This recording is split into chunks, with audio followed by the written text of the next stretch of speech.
Welcome to the Going OB Golf Podcast. Morning, Michael. Greg, how are you? You all right? Not too bad. Sorry about the delay there. That's okay, no problem at all. Yeah, good old IT, eh? I know. It's wonderful. I've had my own issues this end as well. I'm in the golf sheddy, so I'm out in the garden, which was used as my wife's office during sort of coming out of COVID and what have you. But it's not got the strongest Wi-Fi, so I'm hoping it's okay at your end. Yeah, you're fine. Yeah, I can see you and I can hear. That's the main thing. Good. I'm actually toying with the idea of getting some form of outdoor office put in. However, I am in the kind of spare room and I have that kind of office up. Was my son's game room. He's now been kicked out, so the Wi-Fi is quite good in here. I think I might have those same issues if I go outside. I'm potentially not going to be getting as stronger Wi-Fi. So it's. Well, we went to the extent we converted a garage into a sort of 4th bedroom office space, so it's a lot warmer and inside the house now. So wife works in there sort of half the week, so not so bad. That's good. But you're on a day off today, yeah? Day off today, yes. Wife always works on Monday, so I'll typically take a Monday off, and I'm on childcare duties on drop off and pick up. So I've got a wee window in between this. So Monday is golf day. All right, okay. Yeah. Like for not a job golf day, going out, playing yourself, get a bit of a chat with the guys. No, just usually myself, to be honest. Sometimes I've got a pal who he works from home and he's quite often takes maybe a second Monday off. He's quite flexible, so I'm pairing up with him later on today for 9 holes. So it's a wee narrow window, but he's in the same. He does the same route as me, so he's on drop off and pick up as well. So we kind of it ties in quite nicely. But no, golf's still my hobby, you know. So it doesn't ever feel like work playing golf. So yeah, it's not like a busman's holiday. Is that what they say? 100%. No. It's quite. I get asked that a lot. You know, I really do. Or it's kind of suggested to me, but no, it's not for me. I'm fully invested in playing golf again. Wasn't for a long time. I have to be honest with that, but tried really hard to get back into it, and it's I absolutely reap the benefits. So yeah. Good stuff. Well, yeah, Michael, thanks for coming on. I appreciate you taking the time. Obviously, we connected over LinkedIn, which is a great piece of technology for getting in touch with people. So I was glad that you accepted my connection. We were able to get a bit of a chat. Yeah, I just want to give you the opportunity to start with really just how did your golf journey begin then? How did you get into the game? Sure. No, thanks. I really appreciate connecting, Craig. It's always nice to connect with new people in the industry and life, I guess, in general, but especially within the industry.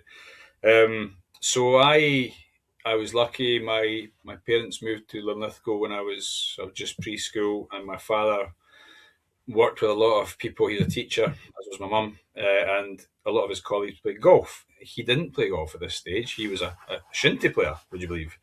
Right. He grew up in the Northwest Highlands, and he was a good shinty player, captained Aberdeen University and Scottish Universities, I believe, as well. So his journey into golf was more interesting than mine. So he he played with his colleagues, and they sorted him out, and he got okay. You know, he got down to nearly single figures, which by that stage, I suppose, when he was starting to play a bit more, I then picked up the game maybe at the age of 7 to 8, around about that age. I just always remember playing with his cohorts, and one of his colleagues, Christine Hannon was her name, and she was very, very kind to me, as were all the rest of them, and they were always saying, "You don't worry about looking for the ball, we'll watch that." And I was able to keep the head down kind of idea. So I started playing. I lived very, very close to the golf course in Linlithgow as well, just along the canal side.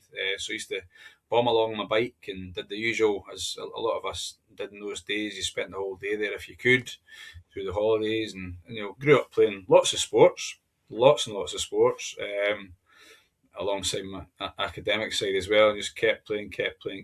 Got reasonable. Went to university. Almost had a bit of time out, but I still played for the Napier University team, and I was okay. But I graduated, Had some great experiences playing for the team, and I had a decent record as a junior and a young adult, and I then eventually kind of had a year or two working after graduating, and I worked in the evenings and then played golf every day in the daytime for 2 years. And I got okay. I got quite good. I played off three. It wasn't amazing, but I was quite good. A good three handicapper, if you like. Linlithgow's quite a hard course to cut at. It's a low par with a very low, as in those days, standard scratch score. So it was hard. You had to play well to get cut, and I pretty much played at home most of the time. So I was quite a good club player. And then university came. I graduated. As I say, played those couple of years. Met my wife at the age of, I think it was 26. She worked at the golf club part time. She was a student and worked behind the bar, and we got together. It was lovely. It was great. And about a year in, she kind of looked me in the eye and said, "What are you doing with your life? What do you really want to do?" And I was like, "I don't know." And I graduated. I got a degree from Napier. But she said, "You do know." I was like, "He says, you want to work in golf?" I was like, "Oh yeah, I do." When I was 16, 17, 18, my best pal was Greg McAllan, and he turned pro. Greg was a Linlithgow junior as well. He ended up at Grangemouth Golf Club for a good couple of decades anyway, and he was my best pal. I probably wanted to do it back then, but academia, I went down that line instead, which was, I suppose, expected of me, but I wanted to as well, and had a great time. So, yeah, I turned pro eventually. I asked Greg, my pal, what do you do to turn pro? And he went, "I don't know." It was brilliant. He kind of just not quite rubber-eared me, so I had to find out myself, which I suppose was my first lesson in the long kind of path as a club pro. Is that you have to be pretty self-reliant, or a PGA Pro, sorry, quite self-reliant. So I found out how to do it. Found a job that was available at Baberton Golf Club Yeah, in no, Edinburgh. Baberton, yeah. Baberton, and Yep. great course, great club actually. I've been very lucky. I've worked at all the clubs I've worked at have been fantastic. I really have. I worked with Ken Kelly. He was my first boss. I kind of went for the interview. He kind of painted a bit of a bleak picture of how difficult life was as a club pro, and I was like, "Oh, okay." But I think I did okay in the interview, and he said, "Oh, well, I'll let you know within a week." But that night he phoned me and said, "Would you like to start?" I was like, "I'd love to start." And weirdly, I started on the 1st of April that year. I was like, "Have I really got this job? Is this a trick?" So I turned up, and I was actually working on my own that day. He says, "I'll give you the keys. You just open up and see how you got on." so I And at did. the deep end. Rest is history. So yeah, moved about a fair bit after that, but yeah. So that was my journey into golf and into professional golf. Yeah, it's amazing. See, from doing this podcast and speaking to people from all different walks of life, and I always ask them kind of that, what's your introduction into it? And it's always parents, right? That is the overwhelming feedback I get, is always parents. I mean, well, bar one. So there's an interview coming out in a couple of weeks' time with a girl from the state, for Canada, and she just happened to. She does like so many months in Canada, so many months in America, and the bit that she's staying in America has like golf courses on property. So her and her husband were like, "Let's just take this up." So they did, and then they've kind of spawned from there. But the majority of people that I speak to, it's all parents. Oh, my dad dragged me along, and I was just hitting balls, and I thought, I quite like this, and that's where my journey started as well. So went along with my dad, and then it just kind of spawned from there. I tried to get my son into it, but he's not interested. It's too slow for him. He plays football and things, and computers. So it's all got to be go all the time. That it does from there. So yeah, you obviously did the. Did you do the PGA qualification then? Is that it's like a degree or something, isn't it? It was a diploma of further education. So I went through that most of my qualification at Baberton with Ken, and then I was offered a job down at the Roxburgh, down in the Borders, and I finished my qualifying period down there. So yeah, it was mostly academic.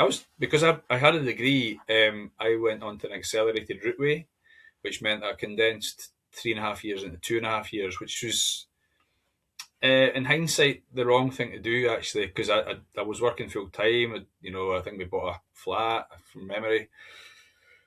mortgage, teaching, all these things. I was trying to do it all at once, and that's not really good for me. So I didn't do as well in my. I wanted to be top 10 in the country. I wanted to maybe even be trainee of the year, because I knew I felt like I was smart enough to do that, or dedicated enough to do that. Turned out the reality was too difficult for me, so I qualified, and a decent merit. I've got my diploma just up above me there, with a merit qualification. So a reasonable mark, but not head of the year. That's very interesting to me. Again, when I reflect, because basically, although I'd specialised in golf, up until that point I hadn't really known what I wanted to do, but specialising in all of the areas within the qualifying and the training, again, I hadn't really specialised in that. So there were areas I was better at and areas I wasn't quite as good at. But that latterly, it showed me that, I didn't want to be an all-rounder. So, it's actually leads on, I suppose, a little bit to what I do now, which I have specialised now. So it's a different role. It's something I've always done within my job in terms of retail, but I do specialise in retail now. Yeah, I think a lot of people, me included, when I first started this, was I thought you're a PGA Pro, that meant you're away out playing on the tour and you're doing all the bits and pieces. Now, I've obviously been members of various golf clubs, and I know we have a pro that works at the golf club, but they are two completely different things, aren't they? There's two different terms, really. You got golf professional and you got professional golfer. Now, a professional golfer is somebody who plays full time for a living and is lucky enough to do so and is good enough to do so. But you have a golf professional, which is what I see myself as, who does still play golf competitively for fun, I suppose, as well, but also works or does work in the industry. And that's a PGA golf professional is what I am. So I'm a very proud PGA member, have been, I think, over 20 years now as a full member of the association. So that's the job, and it's very interesting when you start your training. You're advised that there's lots and lots of things you can do within the industry. When you first get into the job, you think, oh, I'm going to be a club pro and I need to find a club and I need to do this, all I can do. Interesting, when I went through my training as well, went down to the Belfry for a week, and we were shown a custom fitting session, and the custom fitter worked at the Belfry and he was on my year group, so he's already experienced enough to carry out a custom fit, and he was excellent, and he custom fitted, I think, a Swedish chap who was a very good golfer, and he fitted in a perfect shaft, and it was really interesting, not the shaft the golfer expected. And I thought, so is that what he does? Is he a custom fitter? How does he do the rest of what I do? And I have tried for years and it probably banging my head off a brick wall, to actually try and do everything. So I massively admire those who successfully manage to do absolutely everything. It's not an easy job. It's a great job because you're working in an industry that you love, or hopefully you still love. But it's not easy. So that there are definitely pockets where it's more difficult, of the industry where it's more difficult than others. I'm very lucky now in that I'm able to specialise. We have quite a big operation where I work now at Nairn Golf Club, or it's a decent sized operation. So I'm able to kind of manage the retail side of things there, as I alluded to earlier on. I don't really get involved in the other things that I used to do in terms of filing invoices. Well, I still do a bit of that, but not where I've got to pay them myself manually through my banking app, and just every single other little minutiae of detail that comes with running your own business. It's not easy. It's really not easy. I'll be honest now, and be very upfront. It took its toll on me as well, and I eventually struggled with it. Didn't realise I was struggling quite as much as I actually was, but I wish I'd seen the warning signs before. I was so proud of what I was doing. I knew I would run a good business. I was at a good club in Elgin Golf Club. Felt like I had a good relationship with the members, but I feel like I probably was running myself into the ground, and I hadn't really recognised that. One or two my family had Mm-hmm. kept warning me, but didn't really. I don't think they realised quite how far down the line I was as well. So it can get there. It can get there. Yeah. Yeah. Not everyone. Not everyone. Everyone's got their own levels, their own capacities. And I understand that. It's not. There's not a singular path that everyone goes down, and everyone has different abilities to cope with different levels. But it was a tough learning curve for me, but Yeah. I'm well aware now. So yeah, good. And are you quite happy to talk about that at some point? Yeah. I can talk about it whenever you like. That's It's cool. one of the I just wanted things one question I wanted to ask you first, then, before we get into that, because obviously did a bit of digging into you before we came on, and I found the Scotsman's article where you were nominated for an award in 2024 and things. So I would like to get into that, and I've done a couple of interviews with a guy from down south, Foreheads Golf, and his kind of big thing is about like men's mental health and getting them out on the golf course and opening up and talking and things like that. So it's very, very important, and I think we should give it its own place. But just quickly then, what is your day-to-day at the golf club then? So when you're not on your day off, what are you in and doing? When I'm not on my day off, well, I love my work, so it's actually good fun going into work as well. I'm very, very lucky. I genuinely can say that. Everyone has their frustrations, but everyone has frustrations in everyday life. So I manage retail at Nairn Golf Club. When I first went in, I wasn't at that level at all. I was a seasonal worker.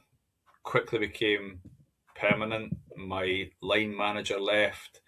A job became available. The job was separated, and the retail arm of that was not given to me. I was asked if I wanted to do that, and yes, clearly I did want to do it. It was so I'm on the ground. I'm on the shop floor, but I do a lot of admin as well. A lot of buying, a lot of product selection. I work 4 days a week, so I work ostensibly Tuesday through Friday. It's a good working pattern for me. I have a young family. We don't have any other family up here, so the demands on that, if you're a family man, you know it's tough, and if you don't have any other support on site, it's very difficult. So I want to give my family the best chance to have the best childhood and life that they can, and me too. So I am lucky that I have that at work. But my day to day, well, it's hugely varied. It's great. Mm-hmm. I mean, I manage retail. I do. I still play tournaments. I still, if I need to pick up balls at the range, I'll pick up balls at the range. We do day-to-day golf operations. It's a small team at Nairn. We need to get ready for the sort of 5 or 6,000 visitors a year that we host. We've got 1,600 members at Nairn. We've got 2 courses. Well, we've got our a relief course, our 9-hole course, Cameron course, as well as the championship course. We have a practice range. We have an indoor studio now. Great short game facility, great putting green, wonderful clubhouse with great food and beverage, and we've got a lot going on all the time. So even in the off season, which is right now, we're looking at trade fairs. We're looking at the US is the golf show's on just now. I'll be going to that next year. I've been once before. That one in Florida, yeah, incredible event. See brands there you'll never get a chance to see. It's an inspirational kind of time. I've read quite a lot, and fun enough on LinkedIn actually, as you mentioned earlier on. LinkedIn's an incredible place. There's some great insight in there. You got to decipher it. You've got to pick up the what's useful and what's not so useful. But no, saying that it's not necessarily a place to do lots of business, but it is a place to become inspired, to make connections, to draw on other people's experiences. That's the main thing that I've taken from it. Yes, I'd love to go and see new product, new brands, and work out if we can get them to the UK and into the Nairn Pro Shop, because I do love to. I love to innovate with what we carry there as well. It's not a standard pro shop. We try really, really hard to make it just a little bit different and just make it a bit Nairn. Nairn is quite a different golf course to other places. It's not a course that looks like any other course or plays like any other course. only one in Scotland that I've felt that there's some similarities to it, which is another great course. I think Western Gales has a little bit of the feeling there to it. It's quite interesting, but other than that, it's a standalone place. So yeah, that would be my day to day. I haven't really given you any detail there, but it's so varied. I mean, I do. I product develop myself. I work really, really hard with our suppliers, those that are able to help us. I've designed logos. Would you believe? I don't know if we have a members collection, which is recently launched, and I was lucky enough to be tasked with creating that collection. And one of the things I realised we needed to do was create a logo, which has become quite well known because it's been in the press and what have you. I'm actually, there you go. Hang on. Yep, I'm wearing it just now. So that's our halfway house, which is our bothy. So it's a fisherman's bothy from 1904 with the ice house for the storage of the salmon right next to it, and it's fairly iconic now, and it's become renowned as one of the best or most well recognised halfway houses in golf. And the members, they completely have identified with that. It's such a Nairn feature, and the membership are very proud of being members at Nairn. So I've launched. So there's another aspect of what I do. I'm launching e-commerce as well as a members collection. We've got an online presence in the North America through Fescue in June, which is a third party who host an online store as well. So got a lot going on. It's for 4 days a week. It's quite busy, but it's great. It's full on. It's full on. I don't go in, I'd work 8 till 3 in the winter time, and I never stop. I don't because I do sort of work a short week. I condense an awful lot into that. I have to, it's kind of non-stop for me, and that's the way it should be. If you're at a busy, successful club and it's staffed appropriately and whatever else, and it's doing well, it's doing the job properly, you'll be busy. So and I am. Yeah. So I'm lucky to be kept busy. I have on occasion as a youngish assistant, when I didn't have as many responsibilities, was maybe kicking my heels occasionally in the winter time. But you sort of learn from that. You want to keep busy, but when there's not much to do. I mean, when I was a younger trainee, I ended up getting a few jobs over the winter time. I went back and worked for Next. I worked for Next when I was a student and beyond that. And I went back and I worked one winter in a stockroom. I also did. I did a winter in Asda. I worked in the produce department, and all to keep the wolf from the door, because it's hard when you're finding your feet in the industry. There's not a huge amount of cash kicking about. So I've never been scared of hard work. Yeah. And it does sound like it's very varied. And as you said, if you enjoy what you're doing, it doesn't feel like work. My wife's self-employed, and she works all the hours that she can, but she loves it.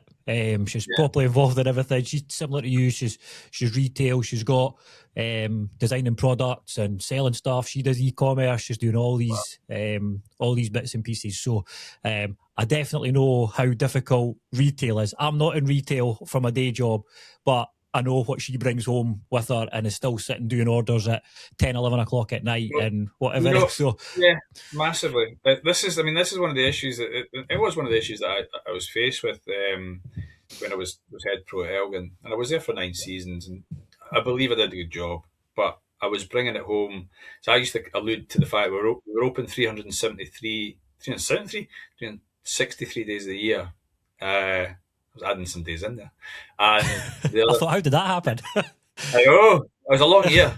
It was a long year. But the other 2 days of the year, I was still working. Because even Christmas Day, New Year's Day, I had it on my mind. I could never shake it. I mean, I was a small business owner at the end of the day, and the buck stops with me, or stopped with me.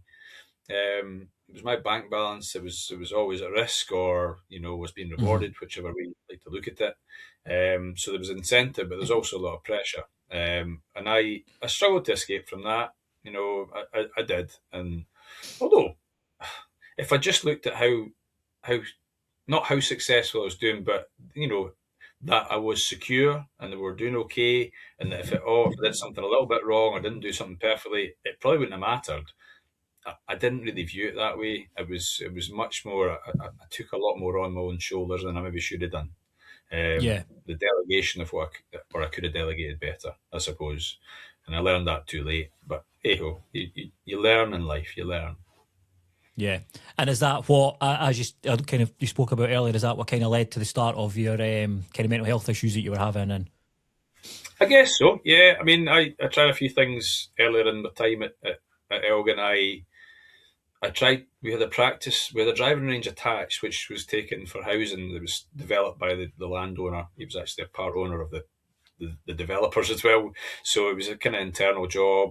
So we had a driving range, but that went, and we were given another field, if you like, a field further down the same roadway, and we were given that as a practice area or a driving range. Now we chucked a few mats down. I bought a polythene tent and put a mat in it because the club didn't actually pay for any of that to happen. I was supposed to have a facility that was suitable to teach in, but it never came. Or we got one, but it actually blew over in the wind. But we'll not talk about that because I was in. I could go right into that story. Anyway, I will not talk about that story because it was a bit of a tricky time.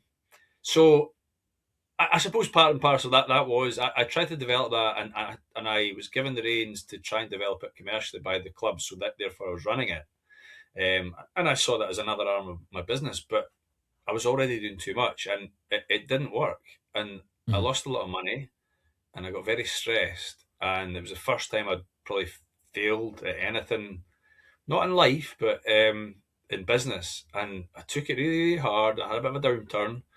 Probably didn't recognise that I was struggling mentally at that time, and I went again. The club they weren't as helpful to try and get me out of that position as they could have been. We got there eventually. I only ever wanted the best for the golf club, and I put my hand on my heart and say that I'm very proud, and I was very proud to be the head professional at Elgin Golf Club. It was my first head pro's job, and I really loved it there. But down the line, yeah, COVID happened as well. So it's a few years on from the driving range scenario. COVID happened. My family were getting older, more demands, more stresses at home, or yeah, just life in general. But yeah, work got a little bit more difficult than it needed to be, and I started to struggle. I can see that the warning signs were there when I wasn't. Yeah, I started not to be able to separate myself from work at all. Now I say I used to take work home. I could switch off to some extent, but then I stopped being able to do that, and I started. Yeah, my mood dropped massively. I started to, I guess, take a lot more on myself than I needed to do, which was a lack of awareness that I was overloaded, and I was massively, but I didn't identify that, at the time that I did identify it, or by the time I did identify it, it seemed like the club's feelings towards me maybe had changed. Not maybe so much the membership, but for whatever reason, I was struggling mentally. I had an awful lot on my mind. My mental health was dreadful. I was very anxious, badly depressed, and I needed some time off. And I didn't get the support that I hoped I would get from the golf club, or the management of the golf club at that time. And that's the first time I probably said that out loud, in public. I couldn't speak up, and I ended up serving a 4-month notice period when I decided that enough was enough, and I needed to leave. And I did. I needed to leave. I was working with a business relationship officer from the PGA. He was excellent. And the moment I said to him, I don't want to try and fight this anymore, as in try and get back in the door and get back on my feet. I think I need to leave. And I remember him saying, I'm glad you said that, Michael, because it was the right thing to do. He couldn't tell me to do it, but I'm glad it was me that made the decision, and I did. think the way it seemed to be going anyway, I think I was going to be shown the door in. I'm not really sure why, but I still don't know. Right. Still don't know to this day why it was. It just happened that way, sadly. But Mm. I said the 4 month notice period, and I took 6 months off working after I left Elgin in October of 2020. And I needed 6 months off. I was actually signed off from work as well, so I couldn't seek work. I was not in a great place really at all. Lots of things went on that 6 months. I had to wind up the business fully. So obviously in the lead up to that, I had to wind up the business of a business that I didn't want to wind up as well. I was still, Yeah. and I've built this up from nothing. It's my first go at this, and it felt like failure. It felt like massive failure, and that obviously did not help my mental state either. Mhm. But I sought help, sought a decent amount of help. I eventually found the right kind of help. I realised that it was quite difficult to find the right people to talk to. Although I was, my mental health was very poor. I didn't really want to go down a medication kind of line. I wanted to kind of work away and changing things in my life that would allow me to feel better and to get back to where I know I could be. So maybe that took a little bit longer than I would have done without any help. But I'd had adverse reactions to medication like that I'd maybe tried before, so I wasn't keen. So 6 months out of the game, out of working, the kids were probably too young to quite understand exactly what was happening. But I then caught COVID, which was which was wonderful. But I was kind of room bound. My wife looked after me wonderfully well. She was excellent. So food was being brought to the door. I was in the bedroom, and she slept elsewhere. And I just I did the full 2 weeks isolation or whatever it was, and I started listening to podcasts, watching a lot of stuff, and I just re-engaged with golf. It was really because I hadn't wanted to play golf at this stage. I didn't feel well as well as mentally. But I did. I reconnected with a few people in the industry, a few people I knew, few people locally, some overseas as well. I got on tour with some tour operators and all sorts, and they were very keen to kind of speak to me about future opportunities. So, as I say, 6 months out, and eventually I got a job offer from two places, one of which was Nairn, and I went along for an interview, and it went really well. They were very keen to take me on board, but I was actually terrified. I'll be honest. I didn't Mhm. know if I could still do it. I was still very fragile at that stage, but turned out within 3 months of starting in there and great man management of my immediate boss, Sean Burgess, I worked under. Colin Sinclair was the CEO. He's down at St George's now. Sean's down at the R&A now. They mothered me to some extent. They made sure I was okay, and I loved it. From the moment I got there, I just thought, wow, yeah, this is for me. This is for me. So, all loads of things happened in that. In the first three to 6 months, I massively got back on my feet. I kept looking after myself. I went through, I guess you call it therapy and counselling. I continued to do that. I will always refer back to that if I feel the need. It's it, it's an interesting time. I'll go back to the first 6 months in just a second. But when you're first struck down by a big bout of mental health issues or poor mental health, it does open up the doorway to that repeating, sadly, and you're much more likely to experience other periods of that later on in your life. And I've learned that, and it's something I always have to be aware of. And I'm not immune to it. It can happen, and it has happened, since that time. But it's something I can probably get back out of more easily now. But that first 6 months of my time in there, and goodness me, I did all sorts. I loved the job immediately. Loved my boss, our bosses. Loved the club. Loved the course. I went to the Open in July. I met some amazing people down there. Had a ball. I started doing some writing. I wrote about my experiences in my first 6 months at Nairn. Got published by Fife Golf, on an online journal, and I just suddenly thought, I can do stuff that I could never do before. Not just I'm back on my feet. I'm meeting people. I'm doing things that I've always really wanted to do. And 6 months, maybe 9 months prior, I thought I was finished. I didn't think I'd ever work again. I Yeah. was genuinely that poor a state mentally.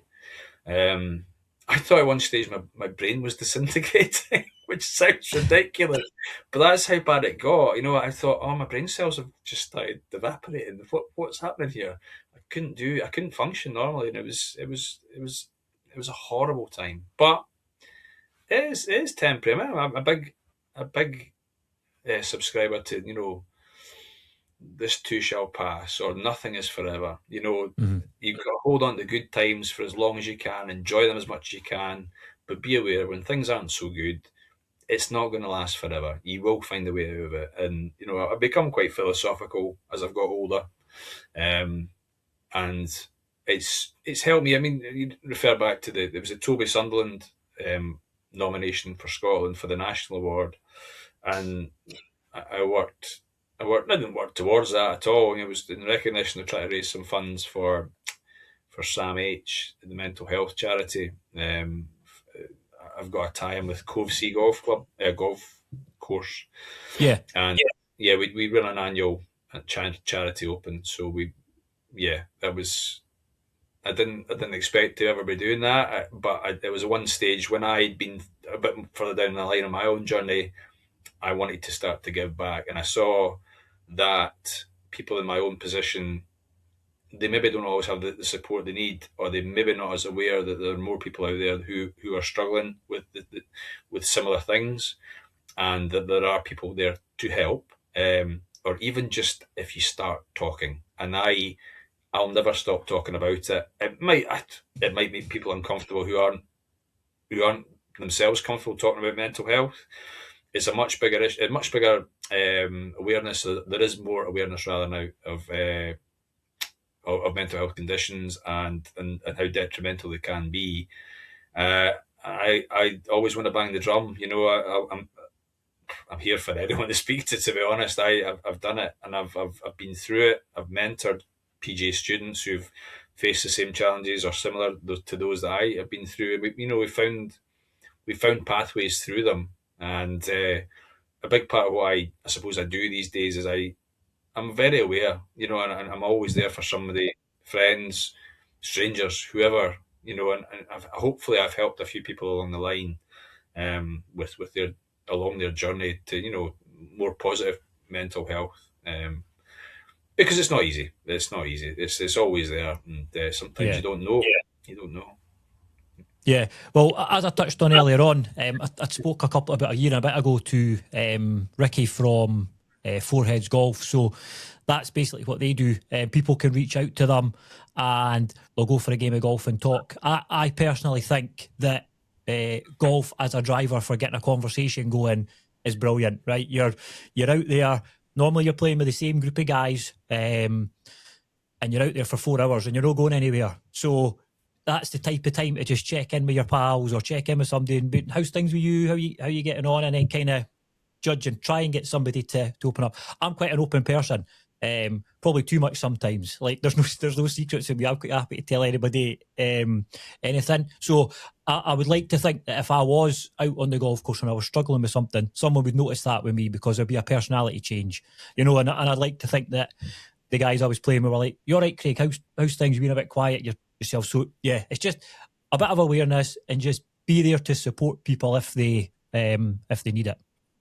Absolutely, yeah. I absolutely subscribe to what you said there, wholeheartedly. Golf is.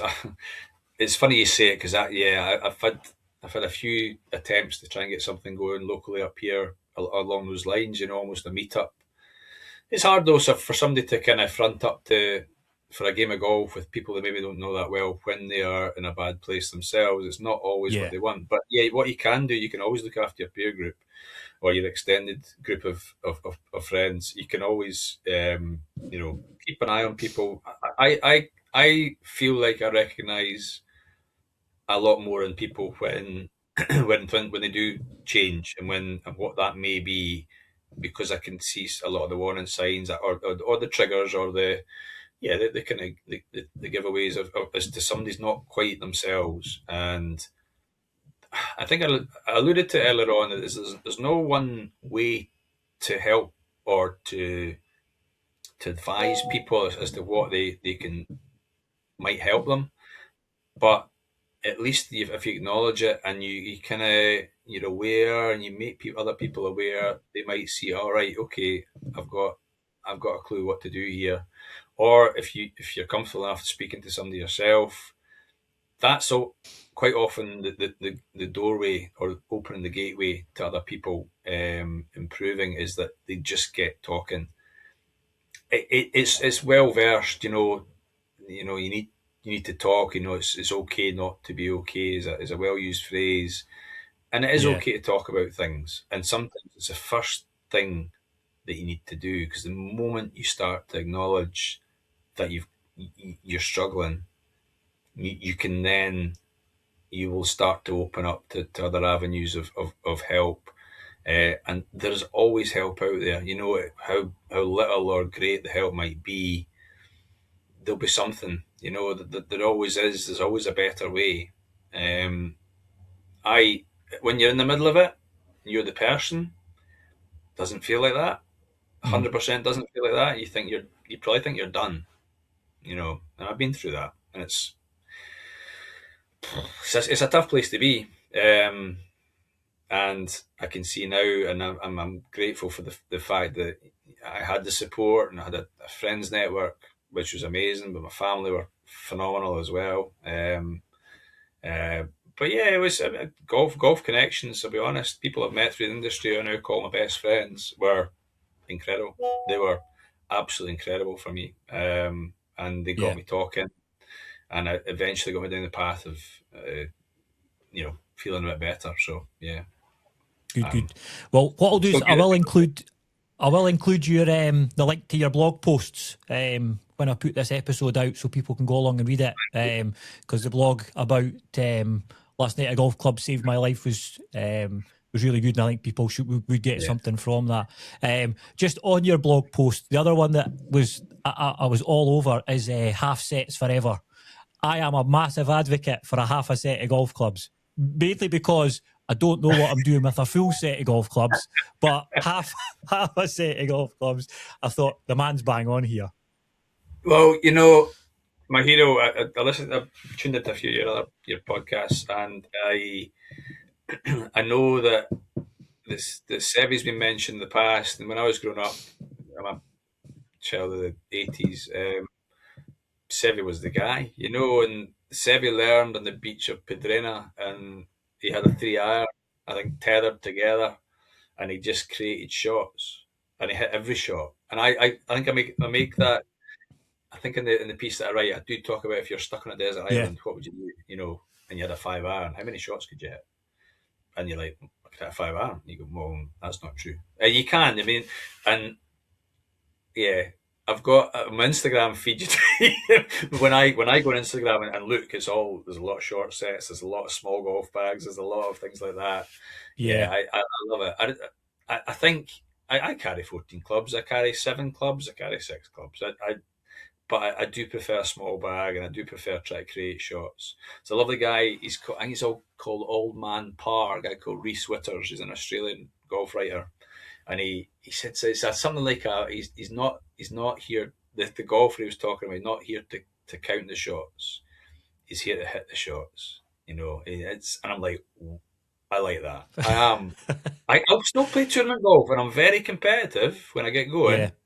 But I just like creating shots. I like hitting drive off the deck when I don't need to. I like creation. I think the creative side of my personality comes out quite a lot on the golf course. If I can see a gap, it's a bit Sevy-esque. If I can see a gap, Yeah.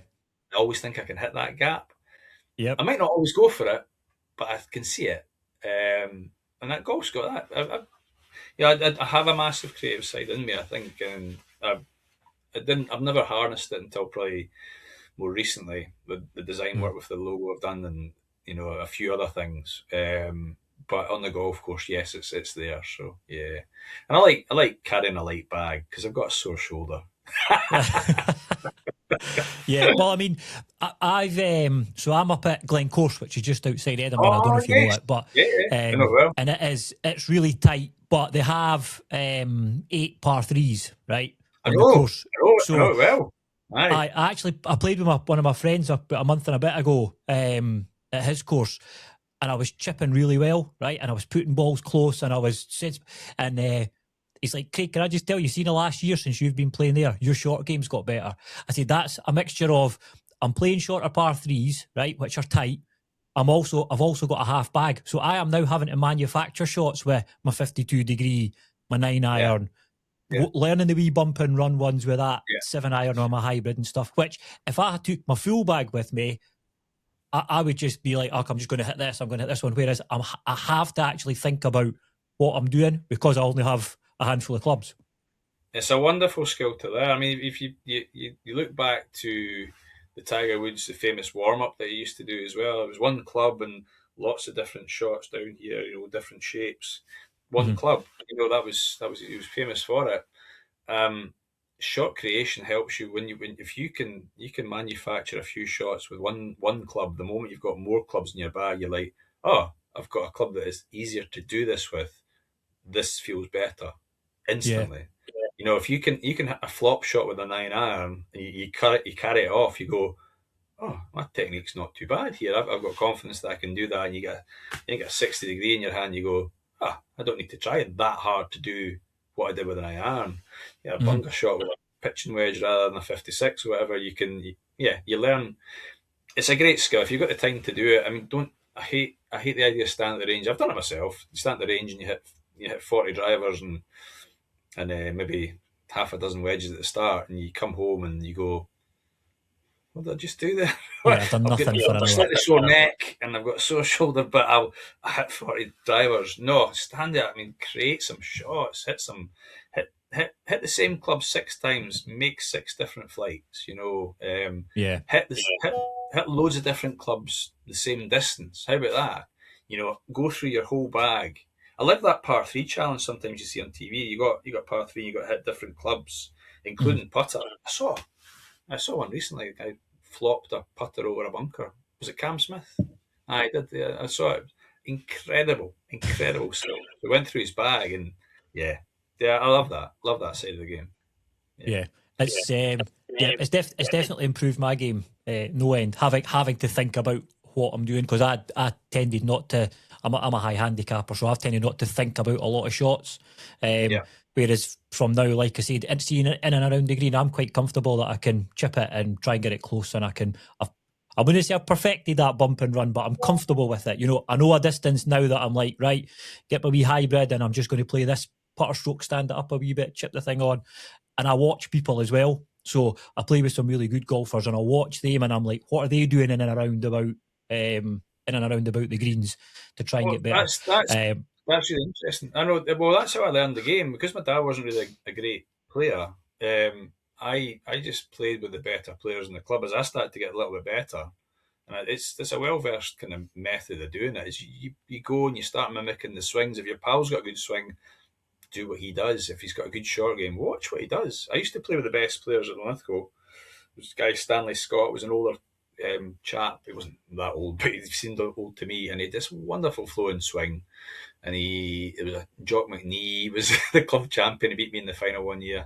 He had a great swing. He hit the ball differently to Stanley, but he was a bit of a fader. We got Stanley a bit of a draw, but they both had this beautiful flowing action. The short games were good, and it was great to watch them. So I studied them, and I probably didn't realise I was doing it, but because I then started to play with better players, you should push yourself. And I think a lot of mid to high handicap golfers are very, very intimidated by the idea of playing with better players rather than embracing it and actually just observing.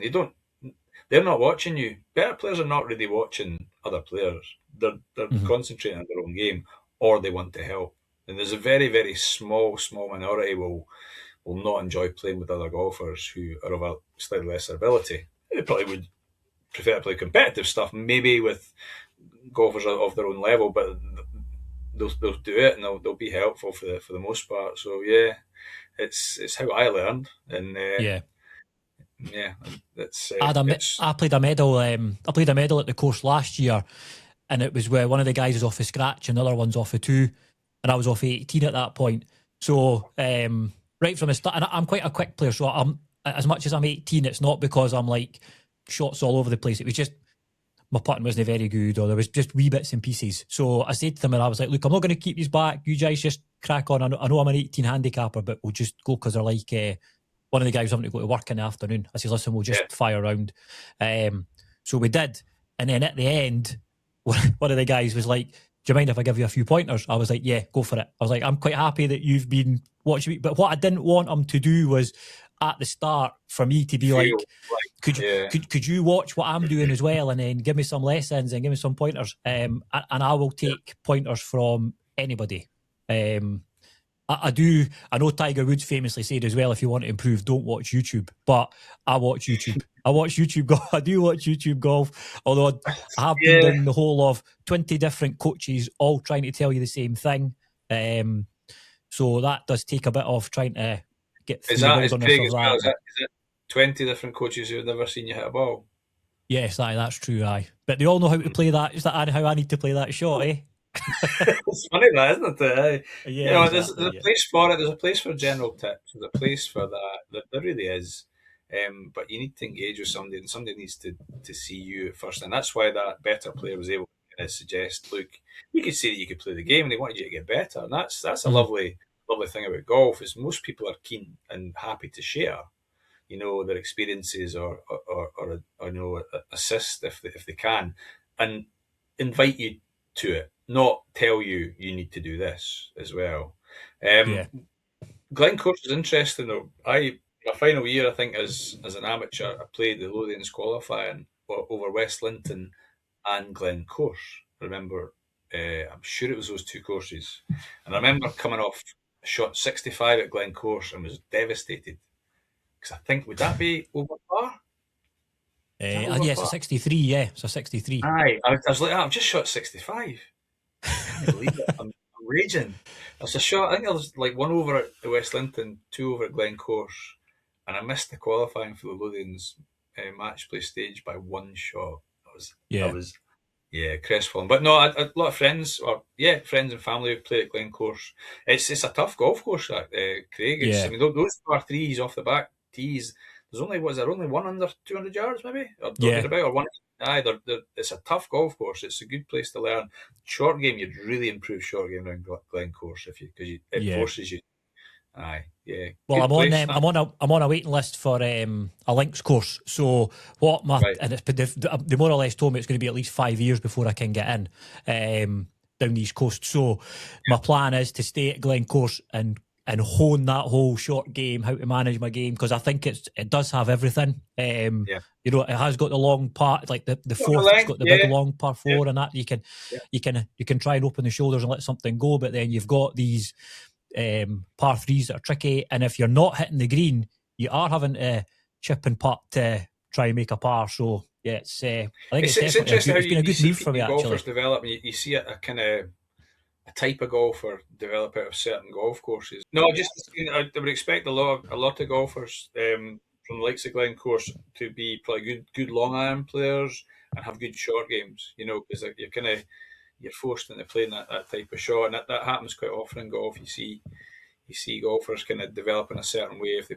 play at a certain course, but when they move on, like you're maybe eventually going to do, you'll find new aspects of the game to work on. It's always exciting. I quite like seeing player development. It's something I don't do very much these days as coach, but I'm trying to get back into that now a bit. I'm trying to work with a fairly local club, trying to get something tied up with them just now, and I'm open for coaching at Covesea as well, where I'm lucky enough to be the honorary professional, which is I'm very proud of being that. So it's an amazing place. Can't speak highly enough of it, and I'm also a member at Murray Golf Club, which is Lossiemouth. Fantastic 36 holes there. So yeah, I'm plenty very of options fortunate. for you. Plenty of options. Huge number, and I do hope to play today. So it's not. I can see out the window. It's not quite as frosty as it was first thing. So That's good. Fingers Well, crossed. listen, I'll let you go, but what I want to do first is I've got a bit of a random question generator because the All whole right. podcast called Going OB, right? And it's not just a standard, these are the type of questions I'm going to ask you. I've got a list of questions which Okay. are completely obscure. So if you give me a number between 1 and 50, I'll ask you the question and we'll try and get to know Michael away from the course a wee bit, right? Right. It's definitely 47. 47. If your phone battery reflected your energy levels right now, what percentage are you on? Well, it's in the morning, so I'm hoping you'd be pretty high. Oh, it's 101, probably still charging. 100, sorry, still charging. It's Yeah, still generally, charging. energy levels are usually pretty high. I'm getting a wee older now, so it's not always that way. But I keep myself relatively fit. I play I play a bit of football, play a lot of golf. I've got a young family. I don't get away with not being active and fit and full of energy. I try to be. On 100. My personality doesn't always display that, but I feel like I do. Yes, I do because I try to be relatively laid back, but Good stuff. yeah, I've got. Right, chuck me another number then. Give me another number. We'll go Michael Jordan. Is it 23? There you go. 23. What food could you eat every day and never get bored of? Oh, it's a dish. So there's a local coffee shop in Elgin called Batchin Street Cafe, and they did this morning flatbread, a breakfast flatbread, and it's got bacon, fried egg on a Indian flatbread, coriander. It's got soft cheese melted. It's got coriander, chili flakes, and a chili jam. So it's in All this right. flatbread. And I remember eating it the first time, and I just cut into it, and the fried egg it obviously just burst out, and I started eating it, going, "This looks quite nice." And I just started tasting it, going, "This is the best thing I've ever tasted in my entire life." Got me crispy bacon, good crispy bacon. So I make it for myself now. I've stolen the recipe, and I get quite often, yeah. So it would be what would that be? The rip off Batchin Street Cafe breakfast flatbread. Yeah. Might not be very good for the arteries, but eat that I every mean, day, but in moderation. listen, only eat it once a day, Craig. So it's fine. It's okay. Perfect. Right, give me one more number. Let's go 26. Right. What's your guilty pleasure TV show that you would defend with your life? Well, this is an intriguing one. I'd say the best film that's ever been made is Highlander. Uh-huh. I think it's an incredible film. I'm a massive Queen fan, but my granny's in Highlander, All right. so I'll watch it, and I love the music. I love Sean Connery's phenomenal in it. He's he's Spanish Egyptian with a Scottish accent, and and there's a French guy playing a Scot as well, who cannot die. But my All granny right. and my grandpa lived in the Northwest Highlands, and they filmed it. I think it was, get this right, Urquhart Castle.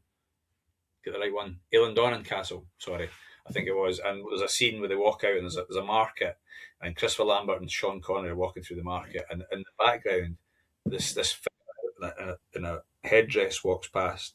And my granny's she's still alive, 101 years old actually, in Nairn, she lives in Nairn, and she walked past, she's got a bit of a pronounced kind of profile, and she walks past in the background, and it's out of focus, and you're like, my granny's in Highlander, she's in the background, and between the two main stars. So Highlander's the best film in the world. There you go, it's Right. not a programme.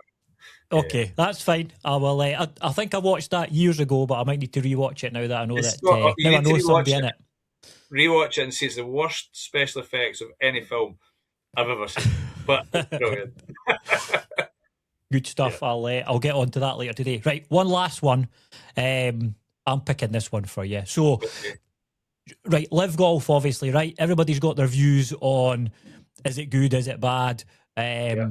Bryson's obviously gone back to the PGA. Is this going to be the end of live? Right, but one of their main selling points was the kind of party atmosphere and the music. So, if you're on live, what's your walkout song? Come at the tee, number one. Here comes Michael. What tune's playing in the background? Wow, that's a great question. I guess I'll go back. I'll go back to Queen. and Don't Stop Me Now by Queen, because I've had a couple of nights out with pals, and we've done the Don't Stop Me Now Freddie Mercury dance in a nightclub. Really shouldn't have been doing it, but it's a high tempo number, and I'll always love Queen. I think we're a great band. So and it gets the arms pumping, and that's right. Just on Queen, then, right? You can settle an argument, or get involved in an argument with one of my pals from work. So, Bohemian Rhapsody, right, is a good song. However, I feel it's a bit overrated, and I actually don't think it's even the best song that Queen have ever done. But it always features as like top 1, 2, and 3 on any of these greatest songs of all time charts. What's your opinion on that? It has good sections in it. Yeah, I think it's one of the worst songs Queen have ever done. Yes. I think it works really well in Wayne's World, but I don't like it. I've never liked it. And it's got a funky video. It's a cool video, and it's always renowned as the first commercial video. But there's certain sections of it I don't like, and it's just too long. Queen did so many really, really good songs on that album, Night of the Opera, that Bohemian Rhapsody's on, is a phenomenal album, but that's the worst song on it. That's what I said. And, you're right. You're right. Yeah, I am right. So, Jeff, if you're listening, I'm right. More people have said that it is, because I suppose his angle as well was it was ahead of its time. You know, like all the different sections and the whatever else. So I can get from that point. But like I said, I would never say it's the best song ever written, and I think Queen have got better songs, but it's all a matter of opinion, I suppose. Yeah, they were a very ambitious band. Freddie Mercury was obviously very much a one-off, and they had some great musicians around the bottom as well. Brian May was an incredible guitarist and songwriter as well. But yeah, that's where that came from. It was a very ambitious song. There was nothing like it out there. You know, that's one thing. I would say it's a unique song. Yeah, that's as positive as I can be about it. No, that was the exact answer I was looking for there, Michael. I thought, good. Me and you can be pals going forward now, because we both agree that Jeff's wrong. Good. Yes, Jeff. Right. Perfect. So what's the plans for the rest of the day? You're going for 9 holes, are you? This afternoon? Yeah, I'm going to head off now and join my pal that was mentioning before. I'm going to try and play Covesea. I think it'll still be temporary greens at Murray Golf Club. Has been quite white here, but Covesea tend to stay on the main course the whole time, so we'll get a wee knock round there. It's only 10 or 15 minutes away, so I'll jump in the car and chuck some layers on, and we'll be good.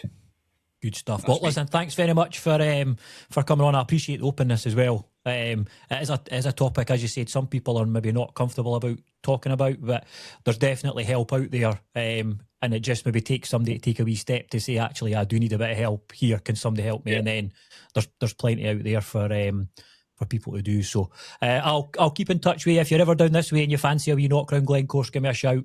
We can test your short game skill if you're ever down here. It'll be nice to get by. It would be nice to get back in a wee knock. And, lovely. Thank you. And thanks for having me on. No problem. Take care.